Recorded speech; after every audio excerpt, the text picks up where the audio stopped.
Welcome to my YouTube channel spark with Ruchi, जहां हर video आपके जीवन में नई मोटिवेशन, पॉजिटिविटी और इंस्पिरेशन लेकर आएगी। तो वीडियो को पूरा देखें, चैनल को सब्सक्राइब करें और चलिए शुरू करते हैं आज का अमेजिंग जर्नी। शीर्षक: कर्म का महाचक्र। क्या आप हिसाब देने के लिए तैयार हैं? प्रस्तावना: धीमी और गंभीर आवाज। मित्रों, क्या आपने कभी सोचा है कि ये संसार कैसे चलता है? हम अक्सर कहते हैं कि जैसा बोओगे वैसा काटोगे, लेकिन क्या हम वास्तव में इस बात की गहराई को समझते हैं? आज हम जिस विषय पर बात करने जा रहे हैं वह आपके जीवन का आईना है। श्रीमद् भगवद गीता का वह सिद्धांत जिससे न कोई राजा बचा है, न कोई रंक। कर्म का हिसाब। भाग 1: कर्म का सूक्ष्म विज्ञान। संसार के न्यायालयों में फैसले सबूतों पर होते हैं, लेकिन परमात्मा के न्यायालय में फैसले आपकी नीयत और आपके विचारों पर होते हैं।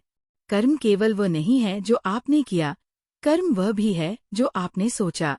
जब आप किसी को दुख देते हैं तो वो दुख एक अदृश्य ऊर्जा बनकर ब्रह्मांड में फैल जाता है। आपको लगता है कि आप बच गए, लेकिन याद रखिए, समय का चक्र कभी थकता नहीं है। वह घूमता रहता है, और जब वो वापस आता है तो आपको पता भी नहीं चलता कि प्रहार कहाँ से हुआ। भाग 2: दुख एक सजा या एक अवसर। जब जीवन में अचानक विपत्ति आती है तो हम पूछते हैं, हे ईश्वर, मेरे साथ ही क्यों? लेकिन सत्य यह है कि जो कुछ भी हो रहा है वह पिछले किसी बीज का फल है। दुख आपको तोड़ने नहीं, बल्कि आपको तराशने आता है। जिस तरह आग में तपकर सोना कुंदन बनता है, उसी तरह जीवन के कष्ट आपकी आत्मा को शुद्ध करते हैं। अगर आज आपके साथ कुछ गलत हो रहा है तो समझ लीजिए कि यह आपका पुराना हिसाब चुकता हो रहा है। इसे हंसकर स्वीकार करना ही सबसे बड़ी बुद्धिमानी है। भाग 3: अहंकार और पतन। मनुष्य का सबसे बड़ा शत्रु उसका अहंकार है। जब इंसान को लगने लगता है कि उसकी चालाकी ने उसे जीत दिला दी है, तभी उसका सबसे बड़ा पतन शुरू होता है। भगवान न्यायप्रिय हैं। वे आपको तब तक मौका देते हैं जब तक आपकी सीमा समाप्त नहीं हो जाती। कृष्ण अर्जुन से कहते हैं, हे पार्थ, तू बस अपना धर्म निभा, फल की चिंता मुझ पर छोड़ दे। जब आप अपने कर्मों को ईश्वर को समर्पित कर देते हैं तो वे कर्म बंधन नहीं, मुक्ति बन जाते हैं। भाग 4: आत्मनिर्भरता, असली भक्ति। अब सबसे महत्वपूर्ण बात, क्या ईश्वर आपकी हर समस्या को जादू की तरह खत्म कर देंगे? नहीं, ईश्वर उन लोगों की मदद करते हैं जो खुद अपनी मदद करते हैं। जो लोग दूसरों की सहानुभूति की भीख मांगते हैं, वे अपनी आत्मा को कमजोर करते हैं। असली भक्त वह है जो तूफान में भी खड़ा रहे। जब आप गिरकर खुद उठते हैं, जब आप रोते हुए भी अपना काम जारी रखते हैं, तब श्री कृष्ण कहते हैं, अब तू तैयार है। आपकी आत्मनिर्भरता ही आपकी असली प्रार्थना है। उपसंहार: प्रेरणादायी और शांत। तो मित्रों, आज से अपने कर्मों को सजग बनाइए। हर शब्द, हर विचार को तोलकर इस्तेमाल कीजिए। ये मत सोचिए कि लोग क्या कह रहे हैं, ये सोचिए कि आपका कल आपके सामने खड़ा है। आप जो आज करेंगे वही कल का बीज बनेगा।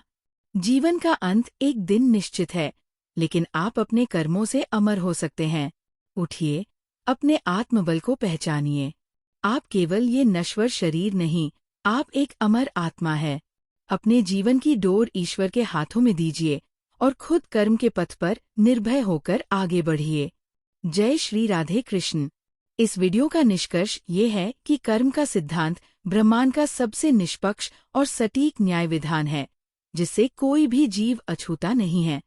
हमारे जीवन में घटित होने वाली प्रत्येक घटना, सुख या दुख, हमारे पिछले संचित कर्मों का ही फल है। हम चाहे संसार की नजरों से बच जाए, लेकिन कर्मों का सूक्ष्म लेखा जोखा ब्रह्मांड में सदैव अंकित रहता है और सही समय पर उसका फल अवश्य मिलता है। वीडियो ये स्पष्ट करता है कि अहंकार ही मनुष्य के पतन का मूल कारण है। जब इंसान स्वयं को सर्वोपरि मानकर कर्म करता है तो वह कर्मों के बंधन में फंस जाता है। इसके विपरीत, जब हम अपने कार्यों को ईश्वर को समर्पित कर देते हैं तो वही कर्म हमारे लिए मुक्ति का मार्ग बन जाते हैं।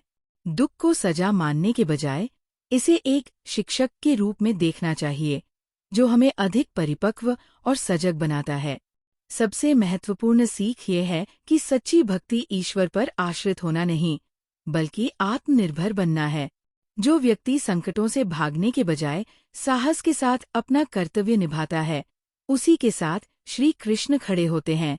अतः अपने वर्तमान को सजगता से जिए और परिणाम की चिंता किए बिना धर्म के पथ पर अडिग रहें। यही गीता का सार है। यह कहानी आपको अंदर से मजबूत बनाएगी और मुश्किल समय में उम्मीद देगी। अगर आप भी जीवन में संघर्ष कर रहे हैं, तो इस वीडियो को अंत तक जरूर सुनें। धैर्य रखो, वक्त सबका आता है। अगर वीडियो पसंद आए तो लाइक करें में लिखें जय श्री कृष्ण। अपने दोस्तों और परिवार के साथ शेयर करें। चैनल को सब्सक्राइब करना न भूलें।